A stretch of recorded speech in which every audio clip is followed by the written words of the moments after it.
बंद करें इस तरह से सीरियल नंबर टाइप करना, या फिर ऐसे ड्रैगिंग करना और ट्राई करें ये। सबसे पहले 1 टाइप करेंगे, उसके बाद ऊपर जाएंगे, देन प्रेस करेंगे Alt EIOS। तो यहाँ पर हमारे पास कुछ एक पॉपअप निकल के आएगा। अब अगर हमें रो में लिखना है तो रो को सिलेक्ट करेंगे, और कॉलम में लिखना है तो कॉलम को सिलेक्ट कर लेंगे। तो बेसिकली मुझे रो में लिखना है, तो सॉरी कॉलम में लिखना है, तो मैं कॉलम पे क्लिक कर दिया। सो बेसिकली मुझे कॉलम में लिखना है, तो मैं कॉलम पे क्लिक कर दिया।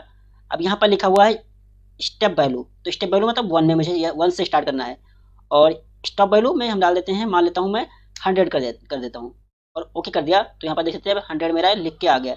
अगर मैं आपको दिखाऊँ तो देखो यहाँ पर 100 लास्ट में लिखा हुआ है, ठीक है ना। इसी तरह से अगर आपको कॉलम में रो में लिखना है तो आप यहाँ से लिख सकते हैं आराम से।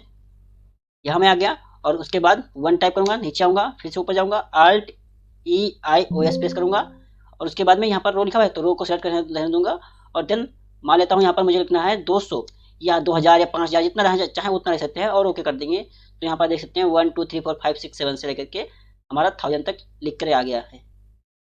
इसको आप फॉलो कर सकते हैं। अगर आपको कोई इशू होता है फॉर्मूला टाइप करने में, तो यहाँ पर लिखा हुआ है सीरियल नंबर इंसर्ट शॉर्टकट की, प्रेस Alt की प्रेस करेंगे, और उसके बाद EIOS कीबोर्ड से प्रेस करेंगे, तो ये डायलॉग बॉक्स निकल के आ जाएगा, जो डायलॉग बॉक्स वहाँ पर आया था। तो हाँ दोस्तों, वीडियो समझ में आया होगा। ऐसे मोर टिप्स और ट्रिक्स के लिए फॉलो करें और चैनल को सब्सक्राइब करना ना भूलें। Thanks for watching this video.